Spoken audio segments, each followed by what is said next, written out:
cáncer es una de las principales causas de muerte en Puerto Rico y en el mundo. Pero detrás de cada diagnóstico hay mucho más que estadísticas. Hay ciencia que avanza, historias de lucha y voces que inspiran. Enfrentar el cáncer no es solo un reto médico, también es un reto humano que pone a prueba nuestra esperanza, nuestra fe y nuestra capacidad de resiliencia.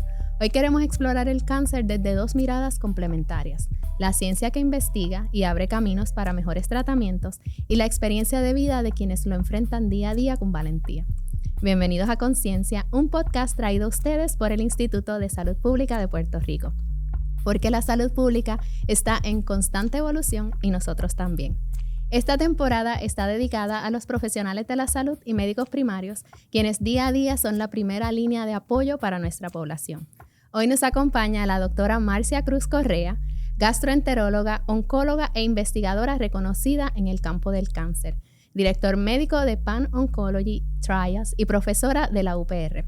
Y Alex Delgado, reconocido periodista, columnista, conductor de podcast El Insight y director de noticias de Noti1 630 AM, quien tras ser diagnosticado con cáncer ha compartido su experiencia con fe, esperanza y aplomo, convirtiéndose en portavoz y apoyo para miles de pacientes.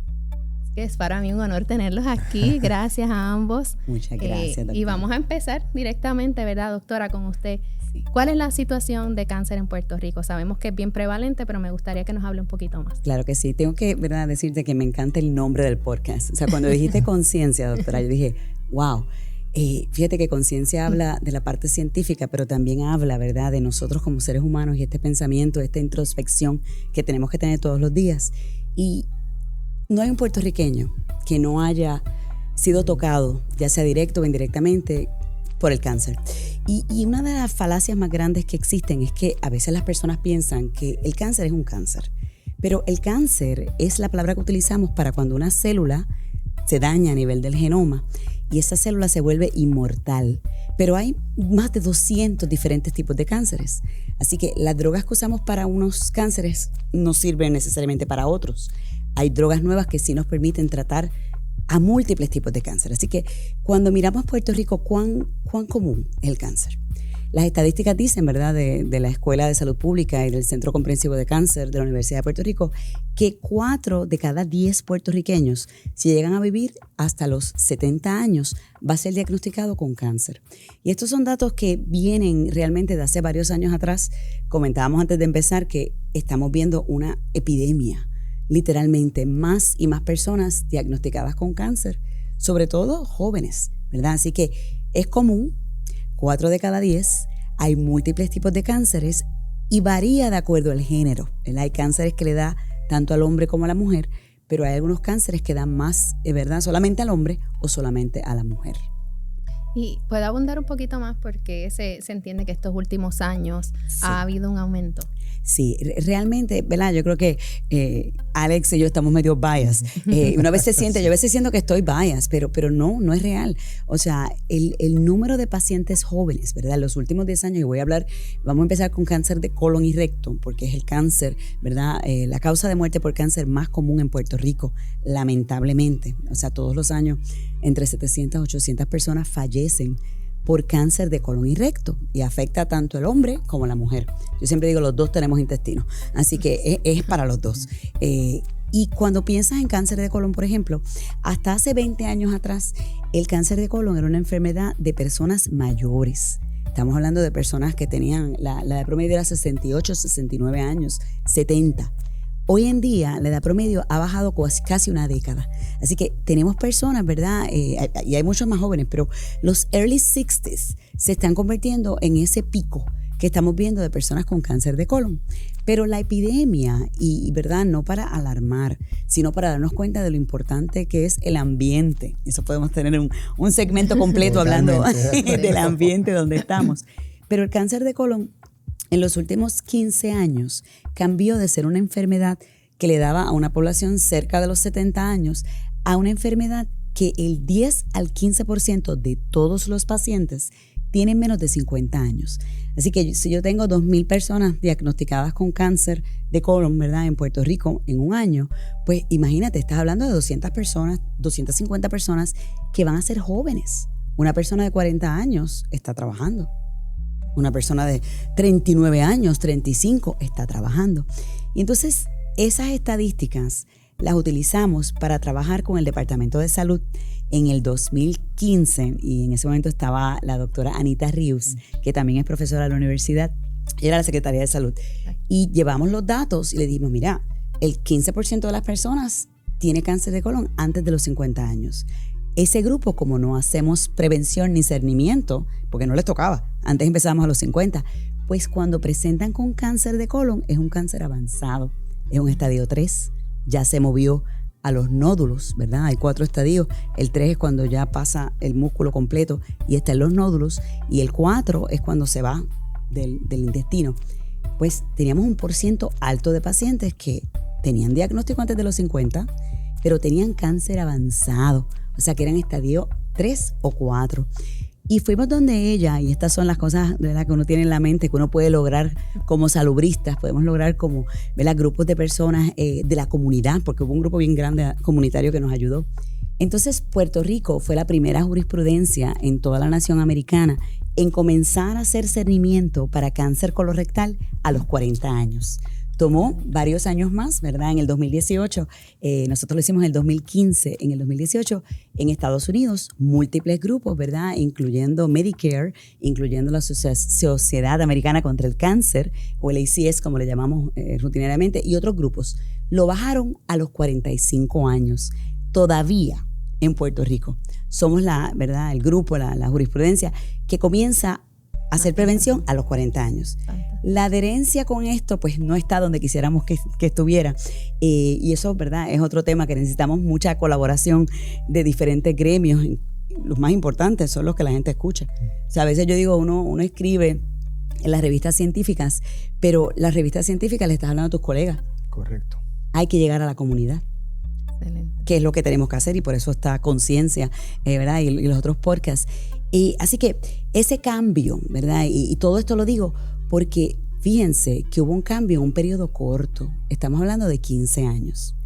Y los científicos decimos, ¿cuán rápido es cambiar el genoma de un ser humano? ¿Verdad? Porque alguien va a decir, caramba, quizás es que, ¿verdad?, se mutaron los genes y ahora de repente tenemos una generación de personas que nacen con unas mutaciones o unos cambios en el genoma que aumenta el riesgo al desarrollar cáncer de colon o cualquier otro cáncer. Pero eso se conoce como un cambio genómico, ¿verdad? En inglés, genomic drifting. Eso no ocurre en 15 años.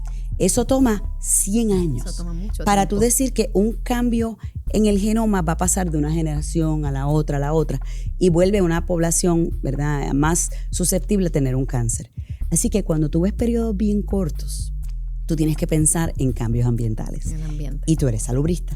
You know how it works. O sea, ¿cuáles son los cambios ambientales principales? Nuestra comida. Cómo se prepara la comida. El tipo de alimentos que ingerimos. Cómo los cocinamos, ¿verdad? Y un factor súper importante es el estrés. El estrés. Y vivimos a la prisa, acelerados todo el tiempo, y definitivamente eso tiene mucho que ver, ¿verdad? Sí. Hay que trabajar con ese estilo de vida. Y Alex, me gustaría, ¿verdad? Yo creo que la doctora hizo unos comentarios bien importantes de como científicos, pues nos comunicamos a través de artículos científicos, sí, pero para conectar con el paciente también se necesita, ¿verdad?, otro tipo de comunicación. Y tú, inclusive antes de tu diagnóstico, habías sido portavoz, ¿verdad? Hoy sigues siendo portavoz.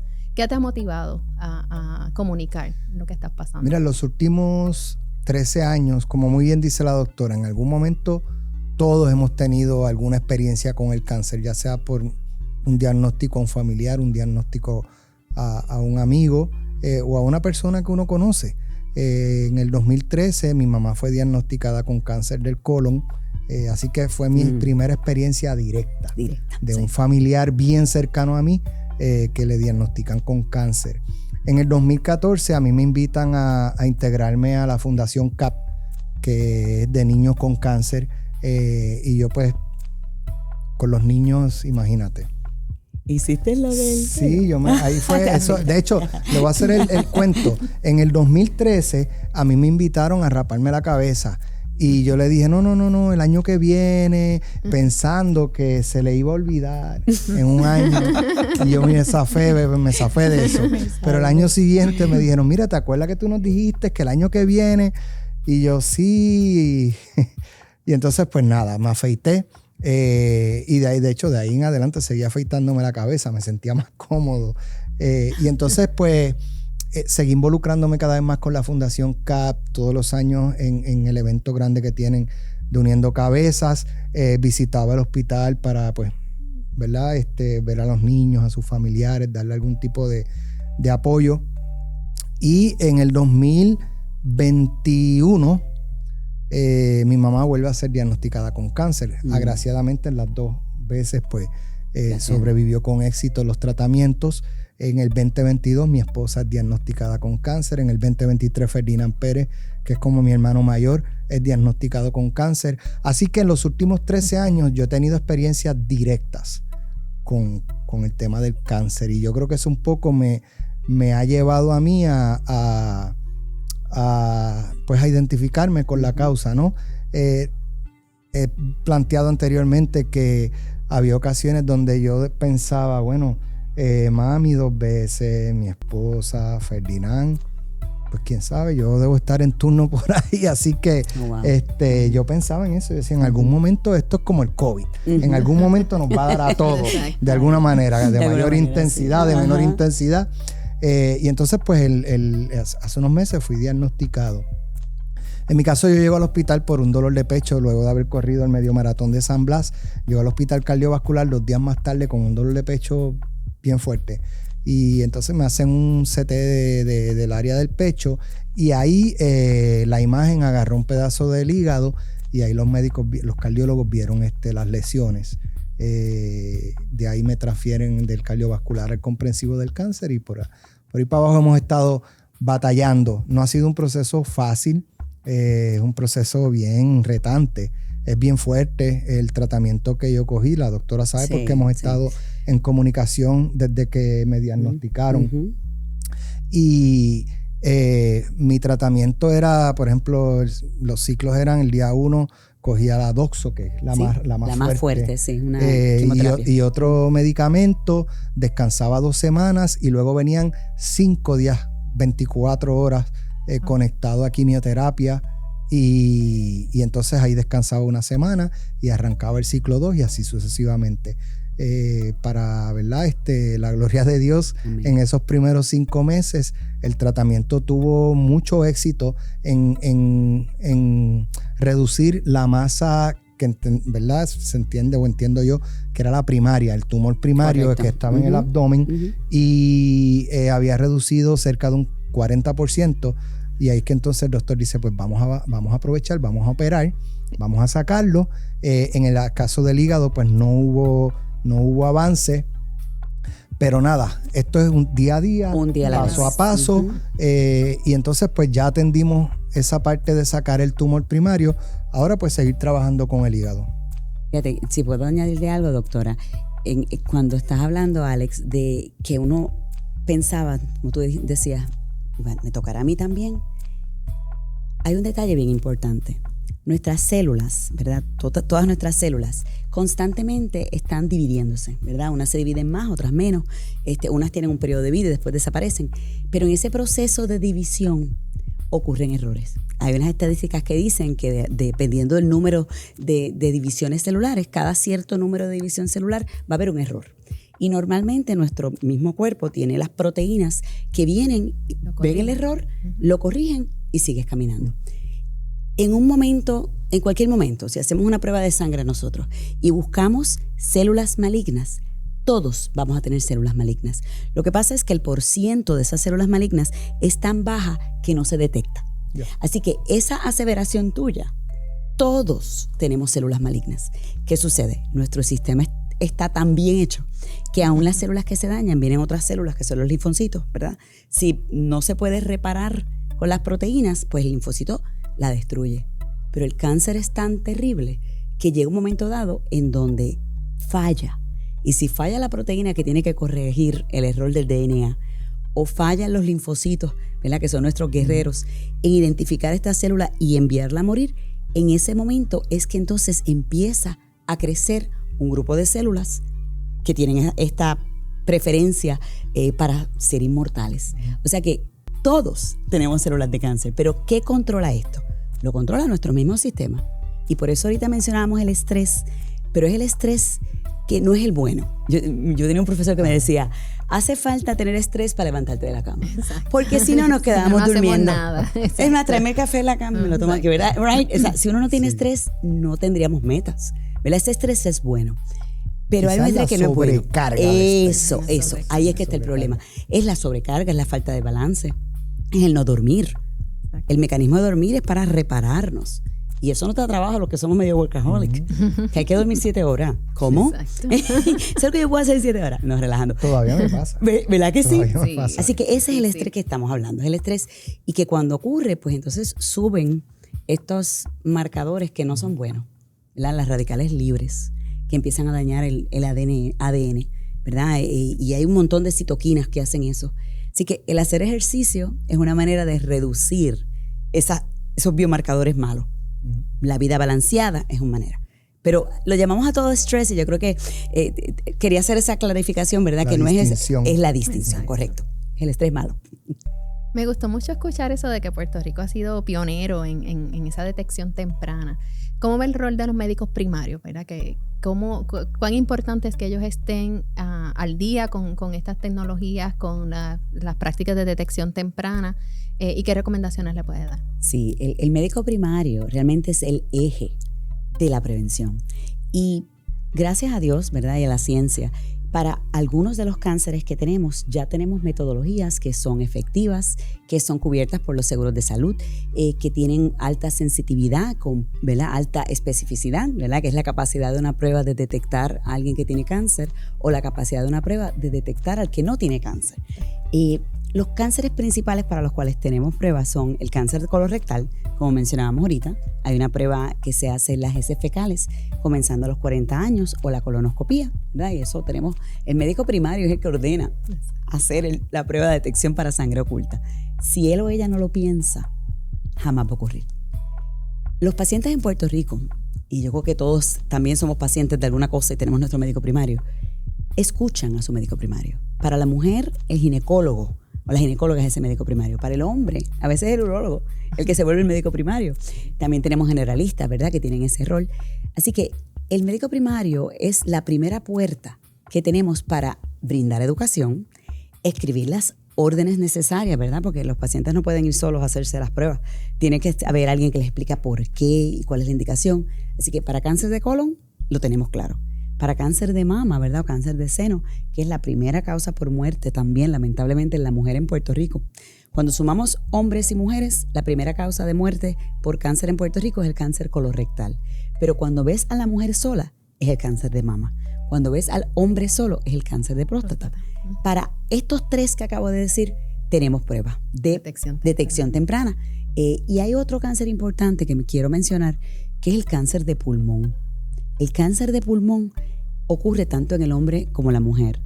Y la gente tiene este concepto de que solamente le da a los fumadores. No es cierto. 60% de las personas que son diagnosticadas con cáncer de pulmón, y todos conocemos, ¿verdad?, a nuestra querida periodista, ¿verdad?, que falleció, Keila, por un cáncer, ¿verdad?, de pulmón que tenía unos marcadores específicos y que fue bien difícil de tratar. Pero para aquellos fumadores, y este es el mensaje para los médicos primarios, personas que tengan un historial de fumador de 20 años o más, una cajetilla al día, ¿verdad?, por 20 años o más, hay que hacer una prueba de prevención, que es un CT, se llama un Low Dose CT Scan. Lo cubren la mayoría de los planes médicos y me imagino que has escuchado a alguien con que se ha hecho esto.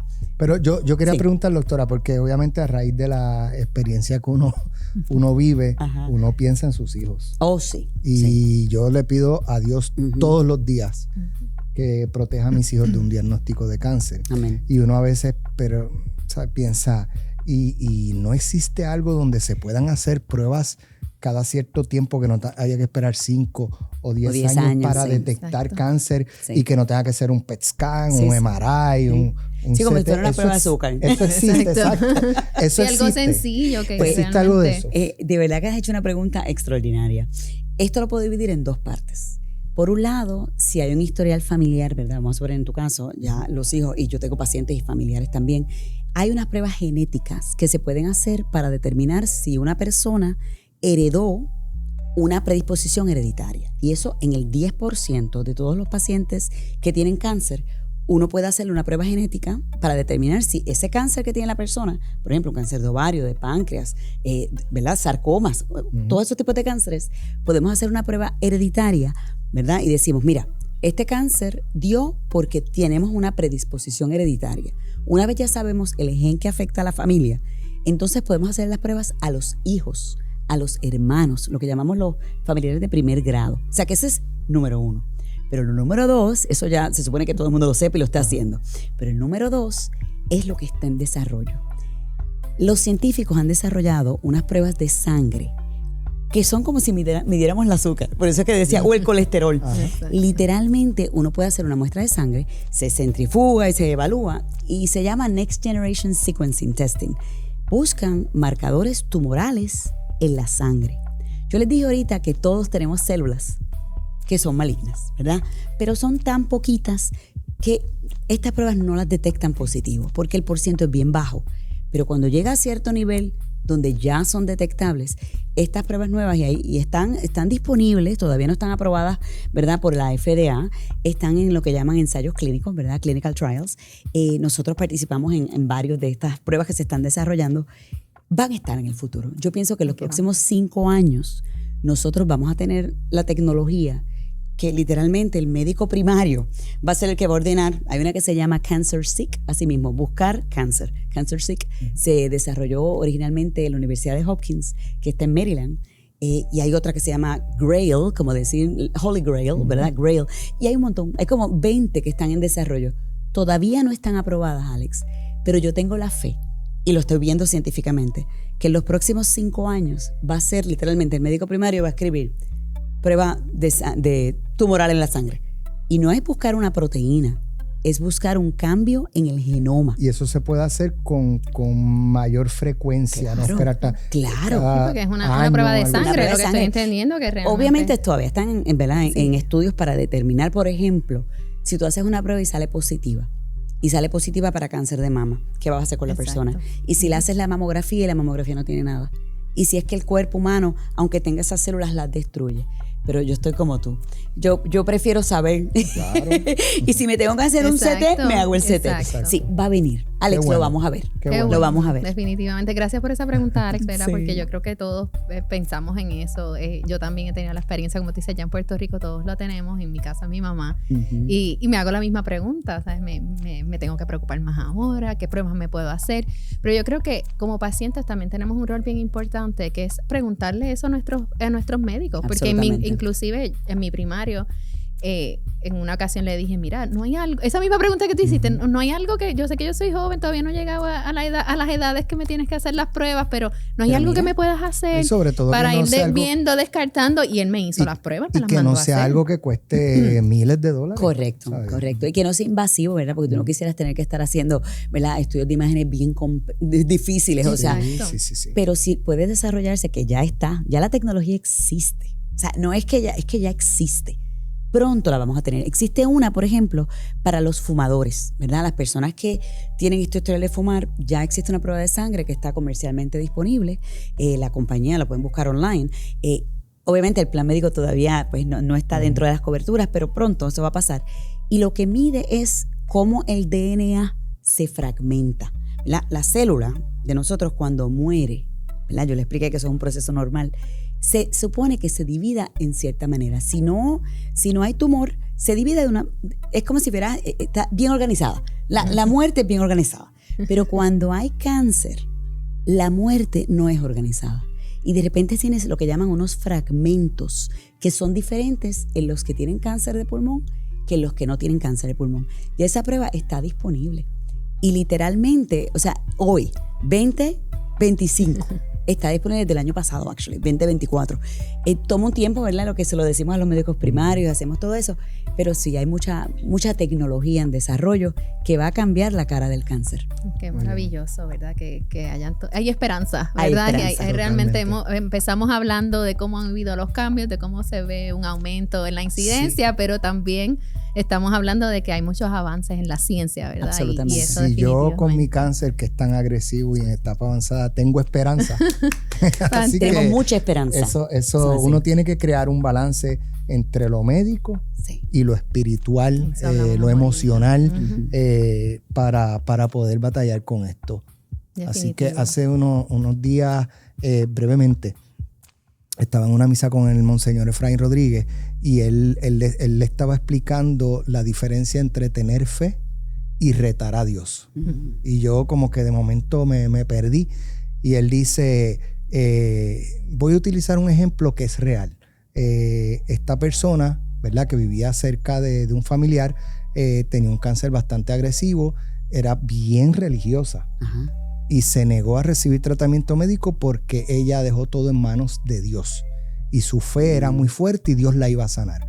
Que puede hacerlo si quiere. Claro, sin duda alguna. Pero entonces mi familiar escuchaba los gritos de dolor y no se negaba a resistir hasta que falleció.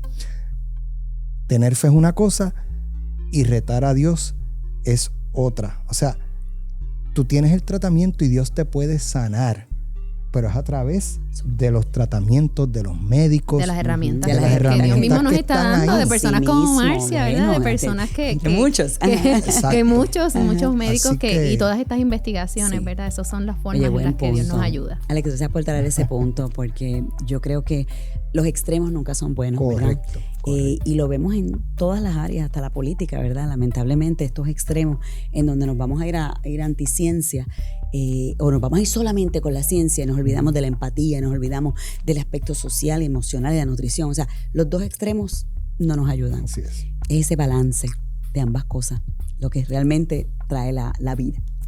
Sumamente interesante lo que estaban hablando de la importancia de integrar, porque y esto es algo que hemos visto mucho en los diferentes podcasts que hemos estado trabajando con los diferentes profesionales en todos los temas, que la medicina debe ser integrada.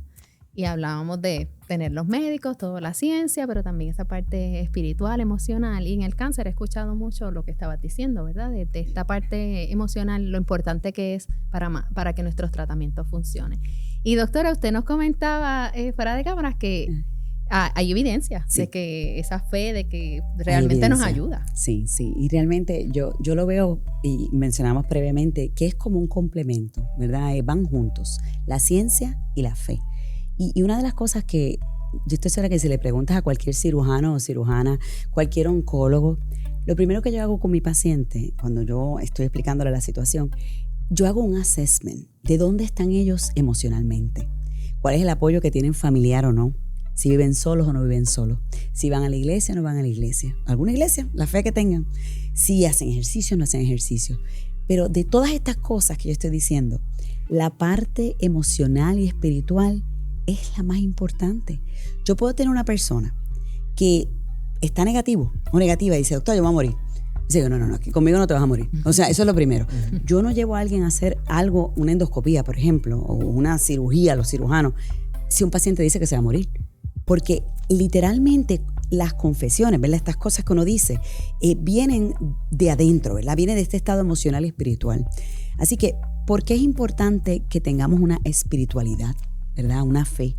Es importante porque la evidencia científica nos dice que personas que tienen fe, personas que tienen apoyo familiar, que uno dice, ¿verdad?, que vive acompañado, no es que vive solito, que no tiene a los vecinos, todo eso, esto sube o baja el nivel de estrés. Te voy a dar ejemplos tangibles.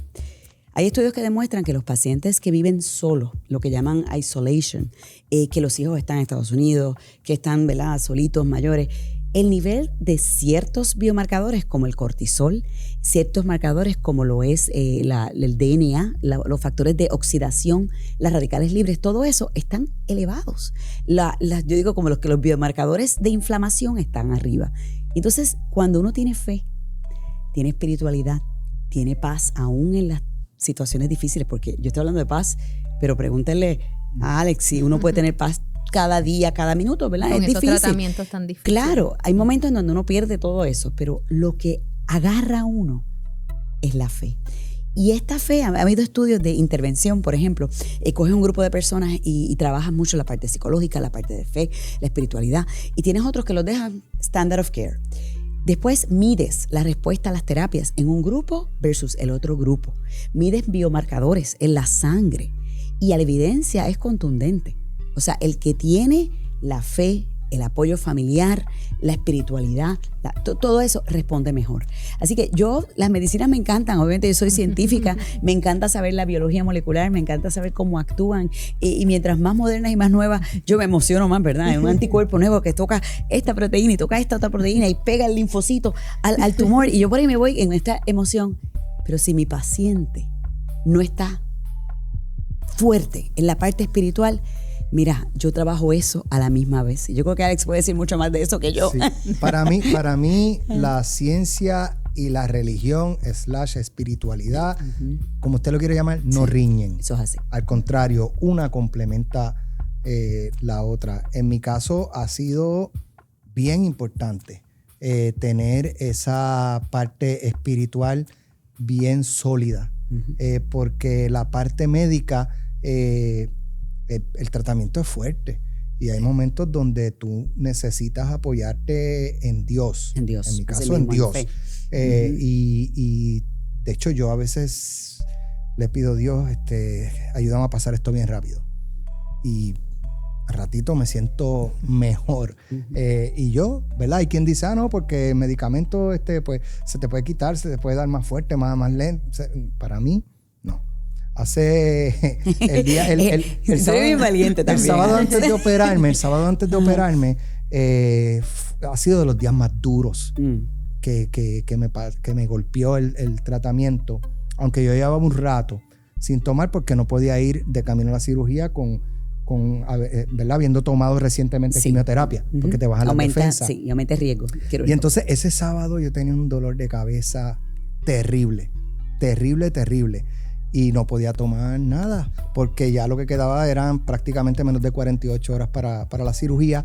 Y me aferré a Dios y le decía, papá Dios, ayúdame a pasar esto. De hecho, al otro día teníamos una misa en Ponce con el padre Orlando Lugo y yo decía, yo tengo que estar bien mañana porque mañana van mis amigos para la misa, va mi familia. Claro. Y me levanté el domingo nuevo como si no tuviera nada. Mira, yo voy a coger eso y voy a hablar un poquito de lo que son las medicinas alternativas, lo que llaman medicina alternativa y complementaria. Fíjate que es complementario y alternativo, ¿verdad? Son dos conceptos. Existen tratamientos, eso que tú acabas de hacer fue como una meditación. Existe, ¿verdad? Evidencia científica, nuevamente, que tratamientos como la acupuntura, la meditación, ¿verdad? Cuando uno ora, uno está meditando. Todo eso está asociado a una disminución en los mismos biomarcadores que les mencioné que son de inflamación y un aumento en los biomarcadores que son los buenos, ¿verdad? Como digo yo, los buenos agentes y disminuyen todos los que son tóxicos. Así que no es que vamos a sustituir, y quiero hacerlo, ¿verdad? Que quede claro, yo creo mucho en la medicina complementaria. Eso que hizo Alex de su oración y su meditación, lo que hiciste fue eso. Literalmente tú controlaste con ese pensamiento y el Señor, por supuesto, claro, lograste hacer eso. Ahora, doctora, yo creo que no existe un paciente de cáncer que no le haya pasado lo que me pasó a mí. ¿Qué te pasó? Sé porque a Felina le pasaba. La cantidad de personas que con buena intención, tómate esto, tómate lo otro. Ve donde también lo he visto con fulano, ve donde fulano, olvídate de eso, métete todo natural, y la realidad es que si uno le hace caso a cada persona que te da, métete esto, tómate esto, ingiere aquello, uno hace un cóctel de no, y de de cosas. La presión también, Y o sea, entonces, te sientes como mucha información. Lo importante de esto, doctor, usted como científica y médico, es cómo eso puede afectar el tratamiento que usted como oncóloga le da a un paciente. Sí, absolutamente. Alex trae un punto importantísimo, ¿verdad? muchas personas quieren ayudar, ¿verdad? Y eso es lindo de nuestro país, nuestra comunidad, que es importante, ¿verdad? Hablaba de que no estar solo es malo, así que uno no puede estar solo, uno tiene que estar acompañado, pero el tratamiento médico tiene que estar complementado con esta conversación. Así que lo que yo digo a mis pacientes es, cuando viene tu prima, tu vecina, alguien de la iglesia, lo que sea, y te da tu recomendación, tú apúntalo todo. Y antes de ir a comprar lo que sea que te dijeron, vamos a hablarlo. Hay cosas que son extraordinarias, pero hay ¿verdad? Medicamentos naturales que afectan cómo tu sistema va a metabolizar la droga. Hay medicamentos que te suben las enzimas hepáticas, causan una hepatitis. Y lo he visto, o sea, lo veo y de repente digo, ¿por qué está con estos laboratorios? Y hacemos... Y es que el paciente no le dijo que se había tomado eso. Correcto. Y pasa. Y entonces hay una doctora del equipo, María Victoria García, que ella dice... Hay que hacer la lista de todos los productos naturales y le dice al paciente que nos traigan todo. Y literalmente tú los ves que traen todo, la leche de no sé qué cosa, y hay cosas que son buenísimas, pero hay cosas que no. Así que esa confianza que hay que tener con tu grupo médico es esencial. Uno no puede estar con un grupo médico que uno no confíe, un grupo médico que no te conteste tus preguntas, un grupo médico que no te permita, ¿verdad?, explorar opciones adicionales, ¿verdad? Si uno se siente con miedo, si uno no tiene confianza en hablar con tu equipo médico, estás en el equipo equivocado. Los médicos somos parte de este proceso, pero no estamos solos. Somos médicos, cirujanos, los radiólogos, la nutricionista, la terapista física, la acupunturista, ¿verdad? El que hace eso, etcétera, etcétera. Somos un equipo. Así que, Alex, gracias por traer ese mensaje y qué bueno que tú se lo diste a tus doctores, mi hermano. Claro, todo. De verdad, aparte de que el doctor Rodríguez Lugo es mi oncólogo, somos amigos de hace muchos años. Sí. Es la manera correcta. Él siempre me lo dijo, no te metas nada al cuerpo sin decírmelo, porque puede tener un efecto, una reacción adversa, o puede haber conflicto con el tratamiento que yo te estoy dando y puede neutralizarlo, y a lo mejor termina con ninguna de las dos cosas funcionando porque... compiten. No se pusieron de acuerdo. Sí, a veces hasta los receptores, o sea, la gente a veces, y esto lo escucho muchísimo, te dicen, esto es natural, doctora, y yo te digo, ok, ¿de dónde salen las drogas? Bueno, la mayoría de las drogas salieron de una planta, de una alga, de componentes naturales. O sea que el ser natural no significa que no tiene efectos. Cuando yo era niño, en el barrio Paso Palmas de Utuado, donde vivían mis abuelos y yo iba mucho, había muchos árboles de lo que le llaman campana, que es una flor que nace hacia abajo. Es natural, y personas que ingieren un té de eso terminan mal.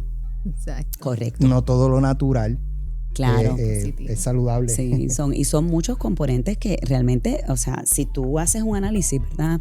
Hay muchos testes que cuando tú te vas con los farmacólogos, ¿verdad? Y sacan cuáles son los componentes de ese té, son componentes activos que a veces compiten por el mismo citocromo o la proteína que está utilizando el cuerpo para metabolizar la droga, ¿verdad? La droga si es un estudio de investigación o si es una droga, la química, ¿verdad? La quimioterapia. Así que si la medicina natural o el té, el componente que el té compite por el mismo receptor que utiliza la droga que estamos utilizando, la quimioterapia, para destruir la célula, entonces van a competir. Y puede pasar una de dos, como dice Alex. Puede que si una gana la otra, pues entonces no se puede metabolizar la droga, la quimioterapia que estamos utilizando, y a lo mejor llegas a niveles tóxicos de la droga.